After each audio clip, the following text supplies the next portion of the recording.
إن الحمد لله أمر به خلق الإنسان وعلمه من البيان ما لم يعلم فسبحان الذي لا يحصى يمنعه باللسان ونشهد أن لا إله إلا الله وحده لا شريك له ونشهد أن سيدنا وسندنا وحبيبنا وطبيب قلوبنا ومولانا محمدا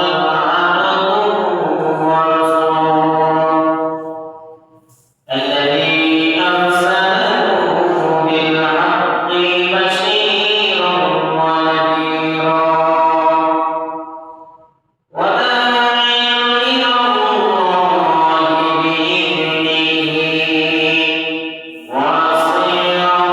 وسراجا منيرا فقد قال تعالى في كلامه المجيد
اللهم لك الحمد كما ينبغي لجلال وجهك وعظيم سلطانك প্রশংসা করবার লাভ হয়েছে কার এই জন্য বেশি বেশি প্রশংসা করুন আলহামদুলিল্লাহ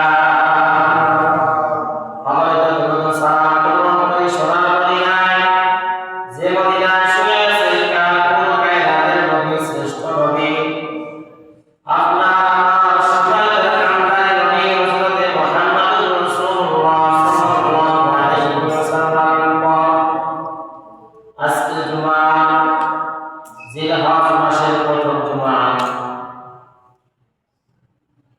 এই জুমার পরে আগামী বৃহস্পতিবার ইনশাআল্লাহ ঈদুল আযহা অনুষ্ঠিত হবে।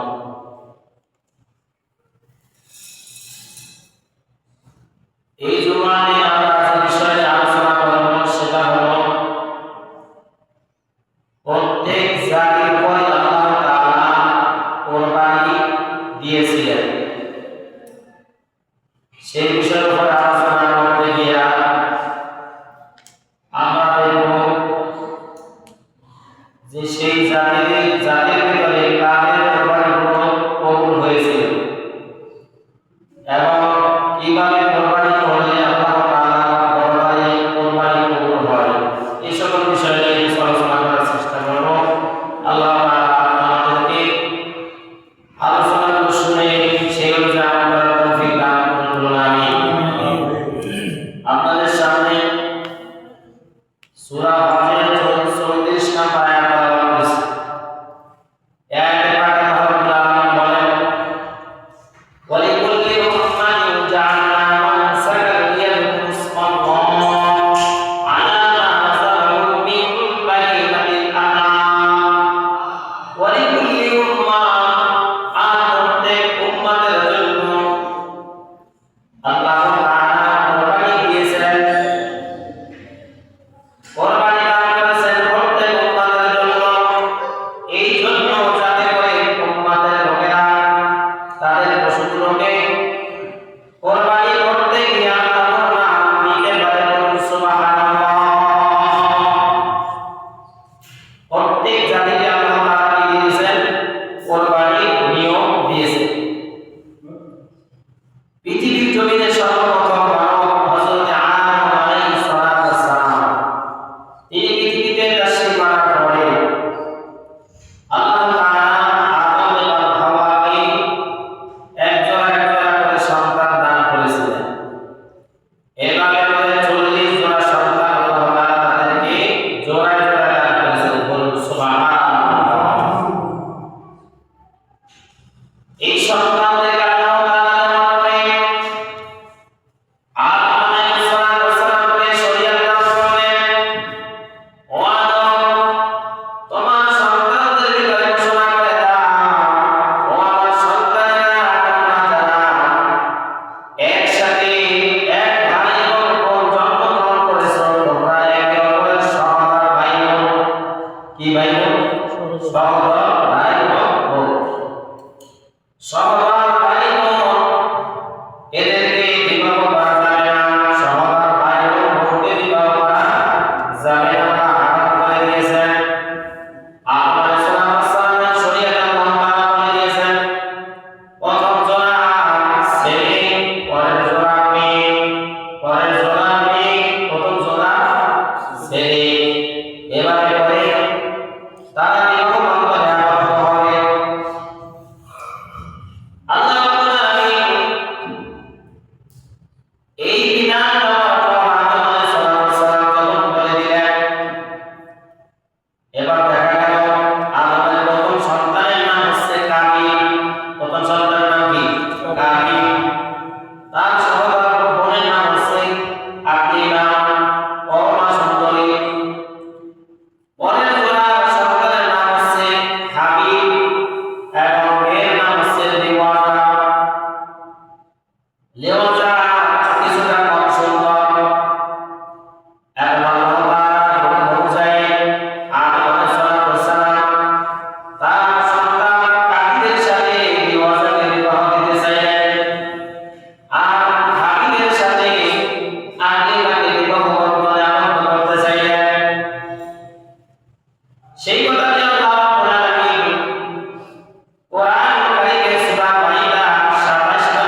হযরত আদম আলাইহিস সালাম এই কোরবানির নিয়ম বলে দিয়ে আদম আলাইহিস সালাম আল্লাহ তাআলা হুকুমে চলে গেলেন মক্কায়। আল্লাহ তাআলা একটা ঘর আছে, ওই ঘর সম্পর্কে আল্লাহ তাআলা পরিচয় দিয়েছে, আদম জান্নাতে একটা ঘর আছে। আদম আলাইহিস সালাম চলে গেলেন কোথায়? মক্কায় চলে গেলেন। এদিকে দুই ভাই কোরবানির জন্য হযরতে কাবিল, হযরতে হাবিল আর কাবিল। কাবিল কৃষি কাজ করত আর হাবিল সে পশুপালন করত। পশুপালন করত, পশু যারা পালন করে থাকেন তাদের মাঝে একটা অভ্যাস দেখা যায়, কিছু কিছু পশুর কোনো একটা বাছুর বা কোনো একটা ছাগল তাকে খুব বেশি মায়া করে, খুব কোলে নেয়, খুব বেশি করে না। তো হাবিল কি করেছিল, এরকম একটা পশু খুব ভালো, দেখতে সুন্দর, এটাকে সে কোলে দিত, কালে দিত, এটা নিয়ে বেশি ঘুরত। তো যখন এই হুকুম আসলো যে কোরবানি দেওয়ার কথা, তো সে ভাবলো যে আমার আল্লাহ তাআলার জন্য কোরবানি দেব, প্রিয় জিনিস তো আমার কাছে এটাই কোরবানি দেব। নির্ধারিত জায়গায় আসা হলো প্রিয় পশু। আর কাবিল কি করলো, সে কোরবানির জন্য সে শস্য চাষ করতো, কৃষি কাজ করতো, কৃষির কিছু খাবার যেগুলো অত উপযুক্ত না, অত ভালো না, ওগুলো নিয়ে কোনো মতে রেখে আসছে। তাহলে এই যে জিনিস সে কোরবানি দেওয়ার জন্য জায়গায় রাখলো, এখানেই তো ভেজাল, এখানেই তো দুইজনের মধ্যে কতটা পার্থক্য। একজনের হলো মায়া জিনিসকে দিয়ে দিচ্ছে, আর একটা মসজিদে কোনো মতে বিলিত হয়। এভাবে আমাদের মাঝে কিছু মানুষ আছে, যখন আল্লাহর জন্য বলা হয় দিয়ে দাও, তখন কেউ মন থেকে দিয়ে দেয়। আর কিছু মানুষ আছে যারা কোনো মতে দায় সারা সাইজে কিছু না দেখে তো আসলে ইজ্জত থাকে না, এটা কিছু দিলাম এরকম অবস্থা আছে। তো এরপরে দেখা গেল হাবিলের কোরবানি কবুল হলো, কাবিলের কোরবানি কবুল হয় না। সেই কাহিনী বর্ণনা করে আল্লাহ তাআলা জানিয়ে দিলেন যে প্রত্যেক জাতির মাঝে আমি কি করেছি, কোরবানি নিয়ম করে দিয়েছি। এজন্য নিয়ম দিয়েছি যাতে করে তোমরা কি করতে পারো, পশুর উপরে তোমরা আমি আল্লাহ তাআলার নামকে স্মরণ করতে পারো। হযরতে আদম আলাইহিস সালাম থেকে ইব্রাহিম আলাইহিস সালাম পর্যন্ত যতগুলো কোরবানি করা হয়েছে, সব কোরবানি যারটা কবুল হয়েছে আকাশ থেকে আগুন এসে সেটা জ্বালিয়ে দিয়েছে, আর যারটা কবুল হয় না সেটা স্বাভাবিকভাবে পড়ে আছে। ইব্রাহিম আলাইহিস সালামের যখন কোরবানি দেওয়ার কথা বলা হলো, ইব্রাহিম আলাইহিস সালাম সবচেয়ে প্রিয় বস্তুটাকে কি করেছিলেন, কোরবানি দিয়েছিলেন। আল্লাহ তাআলা কবুল করে নিয়েছেন, শুধু কবুলই করেন নাই, ইব্রাহিম আলাইহিস সালামের সুন্নাত থেকে আমল পর্যন্ত জিন্দা করে দিয়েছেন, জীবিত করে দিয়েছেন, যাতে করে সকল জাতি এসে এই কোরবানিকে হযরত ইব্রাহিম আলাইহিস সালাম কে কি করতে পারে, স্মরণ করতে পারে, আর আল্লাহ তাআলার শুকরিয়া আদায় করতে পারে। ইব্রাহিম আলাইহিস সালাম তার প্রিয় বস্তুকে কোরবানি দিয়েছেন, সন্তানকে, কিন্তু ঘটনাক্রমে সেখানে ধূমপান হয়েছিল বিদায় আজ পর্যন্ত মানুষেরা সেখান থেকে নিয়ে আজ পর্যন্ত যারাই কোরবানি দেয়, কোরবানির গোশত তারা হাতি করতে পারে, খাইতে পারে। এখন এই কোরবানি যুগ যুগ ধরে তো ওদের জাতি দিয়ে আসছে। আজকে আপনাদেরকে আরেকটি কাহিনী, অনেক আগের কাহিনী, সেটি একটু শোনাবার চেষ্টা করব। গত 100 বছর আগের কাহিনী, 1344 সাল, এখন 1346 না কত, যাই হোক, ধরেন প্রায় 100 বছরের কাহিনী, আগের কাহিনী। কোরবানির পরে আল্লাহ তাআলা যারাই কোরবানি দিয়েছে তাদেরকে আল্লাহ তাআলা যে উত্তম উত্তম নিয়ামত দান করেছেন, বিজয় দান করেছেন, এখানে একটা প্রমাণ আছে। এটা সিলেটের নাম আমরা জানি, এই সিলেটে একজন রাজা ছিল গৌর গোবিন্দ। এই গৌর গোবিন্দ রাজা ওই রাজ্যের শাসনকর্তা ছিল, সে ছিল একটা জাদুকর, অনেক বড় জাদুকর ছিল, এবং তার প্রভাব প্রতিপত্তি, তার সেনাবাহিনী খুবই মজবুত ছিল। তো ওই রাজ্যের ভিতরে সিলেটের ভিতরে 13টা মুসলিম পরিবার বসবাস করত। কতটা? 13 জন, মানে 13টা মুসলিম পরিবার বসবাস করত। এদের ভিতরে শেখ বুরহানুদ্দিন নামে একজন ব্যক্তি দীর্ঘদিন যাবত তার কোনো সন্তান হয় না। রব্বুল আলামিনের দরবারে কাঁদে, আল্লাহ আপনি আমাকে একটা সন্তান দান করুন, একটা সন্তান দান করুন। একবার নিয়ত করে ফেলল, আপনি যদি আমাকে একটা সন্তান দান করেন তাহলে আমি আল্লাহ আপনার রাস্তায় একটি গরু কুরবানি করব। সুবহানাল্লাহ, একটা গরু কুরবানি করব যদি আমাকে একটা সন্তান আপনি দান করেন। আল্লাহ তাআলা খুশি হলেন, দোয়া কবুল হলো, তার একটা সন্তান তার কাছে আসলো। তার পরিবারের একটা সন্তান আসার পরে তিনি খুশি হইলেন এবং সেই যে দোয়া করছেন, মানত করছেন, সেই মানতের কোরবানি করার জন্য সুন্দর একটা গরু দেখে তিনি গরুটা গোপনে জবাই করছেন। কারণ সে যেই ভূখণ্ডে বসবাস করে এখানে গরু কোরবানি করা বা গরুকে হত্যা করা নিষিদ্ধ ছিল। গরু গোবিন্দের কিছু নিয়ম কানুন ছিল যে মুসলমানরা এই শর্তে এখানে বসবাস করতে পারবে, এর বাইরে কোনো কিছু করতে পারবে না। তো এটার কারণে খুবই গোপনে, যেহেতু মানব করছেন, আল্লাহ তাআলা দোয়া কবুল করছেন, খুব গোপনে কি করছেন, তিনি কোরবানি করছেন গরু। গরু কোরবানি করার পর বস্তুগুলো বন্টন করলেন। বস্তুগুলো বন্টন করার পরে ফাঁকে দেখা একটা কাক এসে এক টুকরা গোস্ত সেখান থেকে নিয়ে যায়। আল্লাহ তাআলা কুদরত মুজাফফরদার সেই গোস্তের টুকরাটা নিয়ে গৌর গোবিন্দের সেই যে মন্দির আছে, উপাসনালয় আছে, সেই উপাসনালয়ের প্রধান ফটকের ভিতরে পায়। লোকেরা দেখে একটা টুকরা গোস্তের টুকরা, এটাকে পরীক্ষা করে বা গৌর গোবিন্দকে জানানো হলো যে কোনো একজন মুসলমান হয়তো কোনো গরু কি করছে, কোরবানি দিয়েছে। গোস্ত বললো একটু যে শেখ বুরহানুদ্দিন সে কি করছে, সে কোরবানি দিয়েছে। এবার তলব করা হলো, তাকে নিয়ে আসো। তাকে নিয়ে আসা হলো, জিজ্ঞাসা করা হলো, মুসলমান মিথ্যা কথা বলে না। সে বলেছে হ্যাঁ। সে কাহিনী শুনাই দিল, বলে না হবে না। ও আমার সেনাপতিরা, তার ডান হাতটা কেটে দাও। তার ডান হাতটা কেটে দেওয়া হলো। এখানে শেষ নয়, যেই সন্তানের জন্য গরু হত্যা করা হয়েছে ওই সন্তানকেও আমাদের মন্দিরের সামনে নিয়ে আসো। মন্দিরের সামনে নিয়ে আসার পরে ওই সন্তানকে তারা মন্দিরের সামনে বলি দিয়েছে, আমাদের বাসায় কোরবানিটা হয়েছে, কোরবান হয়ে গেছে। বলুন সুবহানাল্লাহ, সন্তান হয়ে গেছে, কোরবান হয়ে গেছে। আল্লাহর কুদরত বোঝানো দেয়, আল্লাহ তাআলার কুদরতে দেখে কি হইতেছে। তাইলে দীর্ঘদিন পর একটা সন্তান পাইলো, সেই সন্তানটাকে তো হারাইলো, নিজের একটা হাতও হারিয়ে গেল। হারানোর পরে ঘটনা তখন দিনের মস্তানে যিনি ছিলেন তিনি একজন মুসলমান শাসক ফিরোজ শাহ। ফিরোজ শাহের কাছে খবর গেল যে এই পরিস্থিতি। তিনি সেখান থেকে সেনাপতি পাঠালেন, সৈন্যবাহিনী পাঠালেন, গৌর গোবিন্দের সাথে যুদ্ধ করে আসো। এমন কাজ কেন করলো মুসলমানের সাথে? তারা আসতো, আসার পরে সেতু যেহেতু ছিল খুব বড় ধরনের আপনার জাদুঘর, তো যেই বাহিনীটা পাঠানো হলো ওই বাহিনীটা পরাজিত হলো, ওই বাহিনীটা পরাজিত হয়ে ফিরে গেছে। এই ঘটনা এখানে শেষ নয়, এবারে চলে গেল ইয়ামেন শহরে। ইয়ামেনের এক লোকের কাছে, যে লোকের নাম শাহজালাল ইয়ামি।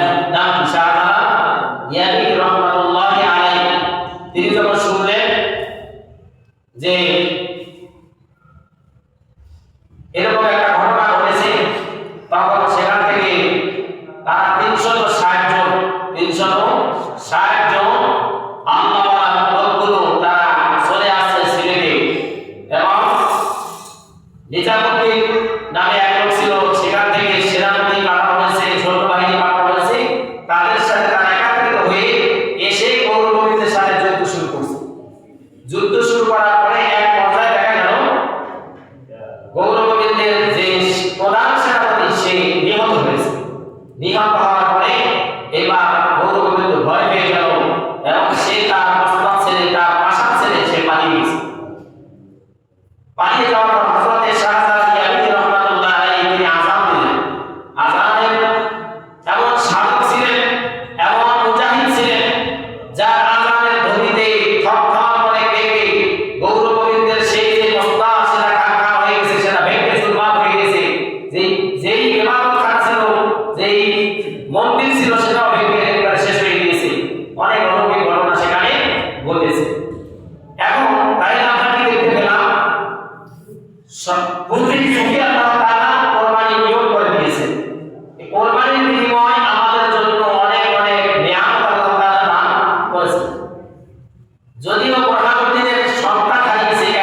দিতে দেওয়া হবে না।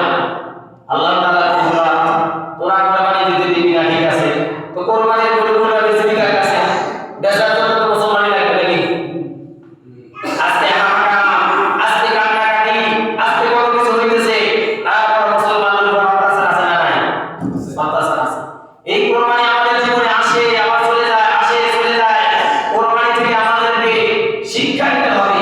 এই কোরবানি থেকে, এই কোরবানিটা পশু কোরবানি নয়, এই কোরবানিটা হলো আমি আমার জীবন দশায় আমি আমার যত রকমের খারাপিয়াত আছে, হিংসা, বিদ্বেষ, অহংকারী, কাকাতারি যা আছে, সব কোরবানি দিয়ে কি করে দেব?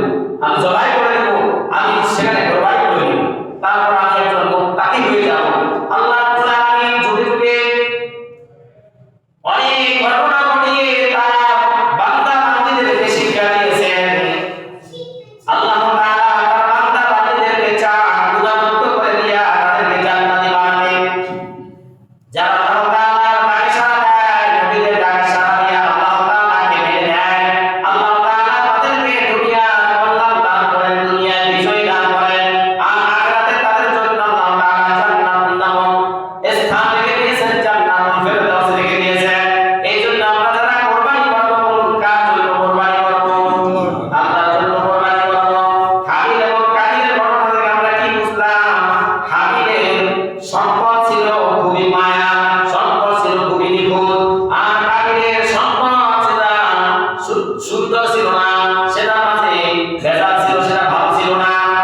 তাই আমরা যারা কোরবানি করতে যাচ্ছি, আমরা আমাদের পশুটাকে ওই রকম পশু ক্রয় করতে হবে কিনা, ওই রকম পশু ক্রয় করতে, ওই রকম পশু ক্রয় করব, তাহলেই আমাদের কোরবানিটা কবুল হবে। এখন পশুটা কোরবানি করার জন্য, ক্রয় করার জন্য যে অর্থটা লাগবে, ওটা কি হালাল না হারাম?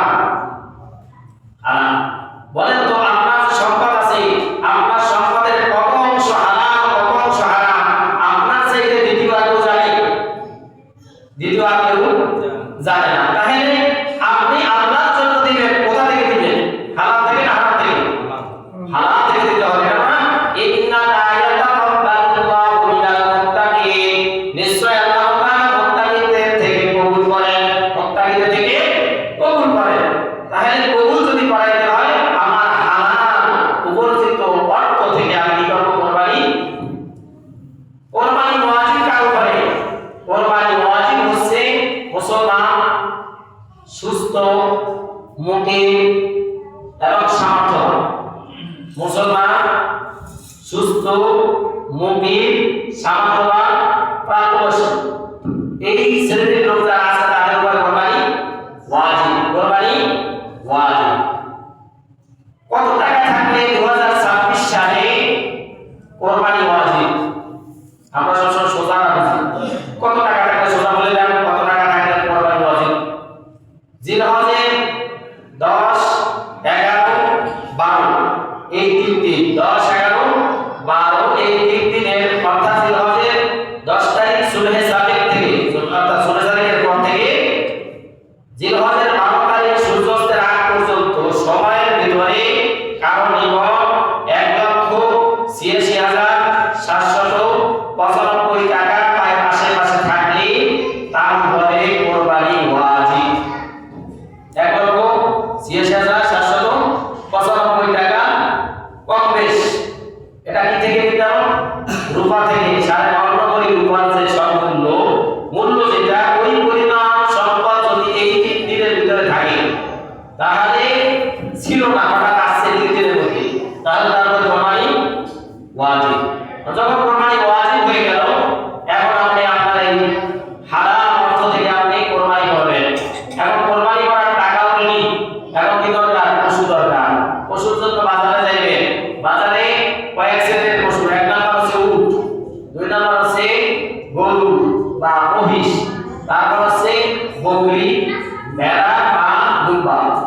এই কয়েক শ্রেণীর পশু দিয়ে কি করা হয়? কোরবানি করা হয়। এগুলো দিয়ে আল্লাহ রাসূল সাল্লাল্লাহু আলাইহি ওয়াসাল্লাম নিজেও কি করেছেন? কোরবানি করেছেন। এখন বাজারে গেলেন, কোরবানি করবেন। বাজার যাওয়ার আগে একটা বিষয় আছে যে কোরবানি তো করব, একা তো সম্ভব না, তাহলে তো শরীক লাগবে। এখন শরীক যদি হয়, তাহলে 2 জন হতে পারে, 3 জন হতে পারে, 4 জন, 5 জন, 6 জন, 7 জন পর্যন্ত ওদের 7 পর্যন্ত হতে পারে। একটি গরু বা উটে যদি শরীর হয় তার কয়জন হবে? 7 জন পর্যন্ত হতে পারে। তাই এখন 7 জন যদি আপনার শরীর হয় তাহলে 7 জন লোককে আপনাকে বুঝতে হবে কার সাথে কোরবানি দিবেন। আর আপনি একজন মুত্তাকি, আপনি একজন নামাজি, আপনি একজন হালাল খাওয়ার চেষ্টা করেন, আপনি হালাল পাই আল্লাহর কাছে দিতে চেষ্টা করেন। এখন আপনি খুঁজবেন ওই ধরনের লোকই আছে। এরকম 7 ভাগ করে কি করতে হবে? আপনাকে 7 জন লোককে এক হতে হবে এবং 7টি ভাগ সমপরিমাণ হতে হবে। কেউ কম আর বেশি হওয়া চলবে না। কেউ 5,000 দিল আর কেউ 4,000 দিল, হবে না, সমান হতে হবে। 7 ভাগ সমান টাকা বন্টন হতে হবে। সমান টাকাও দিলেন, সবই ঠিক আছে। বাজারে গিয়ে আপনি কি কিনবেন? সব 7 জনের মিলে চিন্তা করলে যাবে আমরা একটা ভালো গরু নিব, কি নিব? একটা গরু। তাহলে কি গাভী না ষাঁড়? বললেন না ষাঁড়, ভালো মানে দেখতে সুন্দর, এরকম একটা খোঁজার পর পেয়ে গেলেন। পাওয়ার পরে এখন এটাকে আপনাকে কয়েকটি বিষয় দেখতে হবে যে এটা বয়স পূর্ণ 2 বছর হয়েছে কিনা। কয় বছর? 2 বছর। এখন যদি যিনি বিক্রি করতেছেন তিনি বলেন 2 বছর হয়েছে, আপনার মনে হয় 2 বছর হয় না, তাহলে আপনি একটা জিনিস চেক করবেন, সেটা হলো তার দাঁত দেখবেন। যদি 2টা দাঁত ফালায় কয় বছর হয়েছে? 2 বছর বয়স হয়েছে। এরকম কিছু চাষিরা এগুলো দেখলে বুঝতে পারে, তাদের কাছ থেকে দেখাই না আপনি না বুঝতে। তাহলে পূর্ণ যদি বলে দেয় যে ইনশাআল্লাহ 2 বছর উপরে হয়েছে, অসুবিধা নেই। যদি আপনি বুঝেন যে এটা দেখতে ছোট লাগে, এটা সন্দেহজনক লাগে, তখন দাঁতটা দেখবেন এবং দাঁত সম্পর্কে যারা ভালো বুঝে তাদের কাছ থেকে দেখাই নেবেন। যাই হোক, তাহলে পশু হয়ে গেলেন, পশু ক্রয় করলে আনলেন, আনার পরে 7 জনে মিলে কি করবেন? কোরবানি করবেন। কেউ 3 জনে করবে, 4 জন করবে, 2 জন করবে, 1 জনেও করবে। এখন দেখা গেল আপনি নামাজি মুত্তাকি আল্লাহওয়ালা চেষ্টা করেন, 100% না হলে 90%, 80% চেষ্টা আপনি করেন, কিন্তু আপনার মনোমত এই যে কথা এই বলবো না এর সাথে কাউকে আপনি পান না, তাহলে আপনার জন্য উত্তম হলো একটা ছাগল দিয়া, ভেড়া দিয়া, লালুপা দিয়া কোরবানি করা। কারণ আপনার শরীরে গেলে আপনার কি আছে? ঝামেলা আছে। যদি পাওয়া না যায় তখন আপনি কি দেবেন? আপনার টাকাগুলো আপনি চান, তাহলে আপনি আপনার অর্থ হালাল উপার্জন দিয়ে এরকম একটা পশু ক্রয় করবেন, যেটা পাওয়া যায় টাকা দিতে হবে। এখন যদি আপনি একটা ছাগল, বকরি বা ভেড়া এগুলো কিনেন, তাহলে কত বছর লাগবে বয়স? 1 বছর। কত বছর? 1 বছর লাগবে। ভেড়ার ক্ষেত্রে যদি দেখা যায় যে পশুটা, ভেড়াটা এটা এত বড় হয়েছে যে 1 বছরের সমান মনে হয়, কিন্তু 6 মাসের উপরে বয়স আছে, তাহলে কি হয়ে যাবে। কিন্তু ছাগলের ব্যাপারে, বকরির ব্যাপারে বা খাসির ব্যাপারে 1 বছরের নিচে হলে হবে না। তাহলে আমরা একটা খাসি কেনার ব্যাপারে বয়স কত? 1 বছর। দুম্বা এগুলো কি 1 বছর। তাহলে আমরা পশ্চিমা পেয়ে গেলাম। এবার আমরা ক্রয় করব। ক্রয় করার পরে আমরা এই পশুটাকে নিয়ে আসবো, চেষ্টা করবো এটাকে 1 দিন 2 দিন লালন পালন করার জন্য, সুন্দরভাবে এটাকে লালন পালন করা এবং এই সময়টা যদি আল্লাহ তাআলার কাছে দোয়া করা, রব এমন একটা সুযোগ আমাকে দিয়েছো, আমাকে তৌফিক দিয়েছো, এই যদি এই সুযোগে যদি তুমি আমাকে সাফ করে না দাও, আমাকে মাফ করে না দাও, আমাকে যদি মুত্তাকি বানিয়ে না দাও, তাহলে আমি বরবাদ হয়ে যাব, আমি ধ্বংস হয়ে যাব, আমার তো কিছুই হলো না। এভাবে করে আরজু করা, নিজের ভিতরে নিজেকে এভাবে মনকে এভাবে কোরবানি দিয়ে দেওয়া, তাহলে আমাদের পরিবর্তন আসবে। আমরা মুসলমান, আমাদের মাঝে পরিবর্তন আসে না কেন? পরিবর্তন আসে না। আমরা কোরবানি যায়, কোরবানি আসে, ঈদ চলে যায়, ঈদ আসে, রমজান চলে যায়, রমজান আসে। এবার আমরা আমাদের মন মতো করি, ইচ্ছা মতো করি, মনে চাইলে করি না। এরকম করে করে আমরা আমাদের সময়টা অতিবাহিত করতেছি, যার কারণে পশু কোরবানি দেওয়ার পর ওই লোকটা পশুর চাইতেও নিকৃষ্ট আছে না নাই? পশুর চাইতে নিকৃষ্ট যদি না হয়, তাহলে কিভাবে ছোট্ট ছোট্ট স্নেহগুলোকে দর্শন করে এটাকে হতে পারে? এটা কোনো রুচিশীল কোনো মানুষের সমাজে মেনে নিতে পারে? মাত্র 9 বছরের বাচ্চা, 5 বছরের বাচ্চা, এগুলো এত ছোট বাচ্চা, কি মন মানসিকতা হলে, কতটুকু পশু হলে, কতটুকু খারাপ হলে এই মানুষটা এদের ঘরে মানে নির্যাতন নিপীড়ন করতে পারে, এভাবে করতে পারে? তাহলে বোঝা গেল আমাদের কোরবানি কি